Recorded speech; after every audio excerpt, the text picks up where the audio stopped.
This speaker has been recorded at an online meeting of Addictive Eaters Anonymous.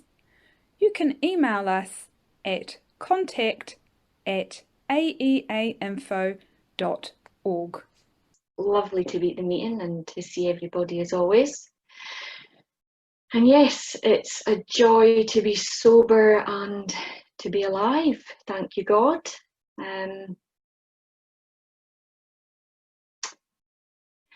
When I think back to when I was younger, I don't remember anything about food. I don't remember food in my home. I don't remember what it was like in school. I just don't have any food memories from a young age. But what I do remember is that everybody I came into contact with called me Little Miss Bossy Boots because I loved to tell people what to do. It was like my favourite thing ever. And I remember being very controlling, expecting the whole world to revolve around me, expecting to get everything I wanted whenever I wanted it,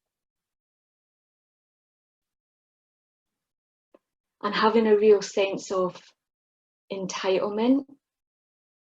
I was brought up as an only child, so I was quite spoiled. Even though we didn't have much money, I never went without anything. And so I just expected to get everything. And then as I got older, that just got worse.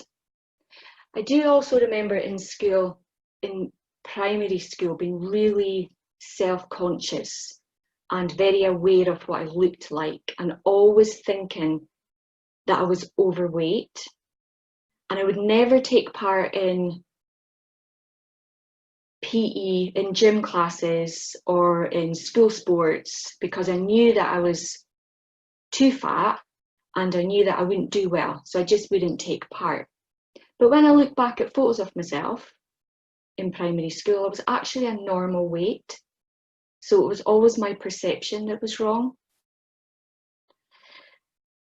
I remember being in secondary school and it being the exact opposite with food. I was completely obsessed with it. I saw it everywhere. I was constantly thinking about it. I was constantly watching what other people were eating. And I really disliked people who were thin and who appeared to be able to eat anything they wanted. I was really jealous of them because I just wanted to be slim. I thought that was going to be the answer to all my problems. If I could just be slim, I'd be really, really happy. And of course, I came to find out later in life that that wasn't true, because it didn't matter how slim I got, I always wanted to be slimmer. It didn't matter what I thought I wanted. When I got it, I didn't want it anymore, and it didn't give me the joy that I thought it was going to. And all the way through secondary school, I tried everything to lose weight. Every kind of diet, all different slimming clubs, slimming pills, laxatives. Not so much with the exercise, I didn't particularly like that. And when I got older and moved into college, I discovered amphetamines, and I thought that was the answer to everything.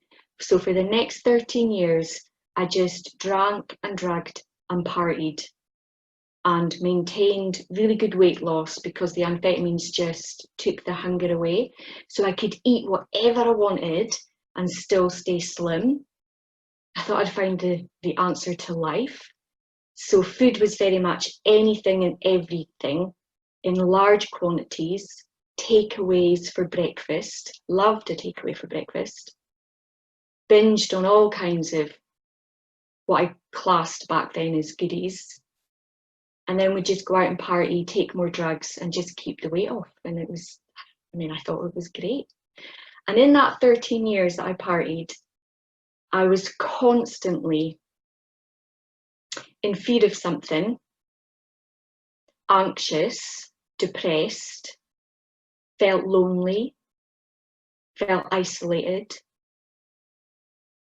felt like there was something missing, like there was this void inside of me. And it didn't matter what I did, it didn't matter how much drugs I took, how much I ate, how much money I spent, how many relationships I got into. It didn't matter how much of that I did. It never seemed to take this empty hole away from inside of me. Of course, now I know that that was a spiritual hunger, and nothing can satisfy a spiritual hunger but a spiritual solution. And so life was just really tough. I found it really hard, and I desperately wanted to not eat, and I just couldn't do it. I came to my first 12-step fellowship and found out that I suffered from an illness, that I had this obsession in my mind with alcohol, drugs, food, there's a long list, and that I had a physical allergy that once I started I just couldn't stop. And I also found out in that fellowship that there was a solution, that there was an answer to what was wrong with me, that it was the 12-step recovery program and a dependence upon a power greater than me. And because at that point life was so unbearable, I was willing to do whatever was suggested. And I made a start. I joined a group, got a sponsor, went to lots of meetings, started working through the steps. But as soon as I did that, the food became worse because I'd stopped drinking and drugging through this other fellowship. But they weren't asking me not to eat, so I just kept eating. And so the weight loss that I always managed to maintain, I couldn't maintain it anymore, and I got bigger and bigger and bigger and bigger. And I absolutely hated myself. I was disgusted with who I was and how I looked. And of course, I was still selfish and self-centered and controlling and bossy. And instead of having the cute little name, Little Miss Bossy Boots, people now just called me Cruella de Vil. It appeared to be more fitting. I just didn't surrender. I just wanted to do everything my own way. And I didn't care who I hurt in the process or what I had to do to get my own way. My favourite word was no. I said it all the time. Nah, that doesn't suit me. No, I'm not going to do that. No, there's nothing in it for me. But the problem with the weight got so bad that I think it was somebody actually in that fellowship that told me there was such a thing as a food fellowship. I never knew that existed. And I came along to my first food fellowship and I was given a food plan straight away. And so I lost weight straight away and thought that that was the answer. That because I was slim, I was going to be happy and everything was rosy in the garden. But I wasn't willing to change. I wanted to continue being selfish and self-centered and getting everything my own way. I just wanted to be slim in the process. And so it took a few years after that for me to finally get to that point of stopping fighting and just saying, okay, I'm ready to do whatever is asked of me. And I was given the phone number of a lady who was a member of AEA.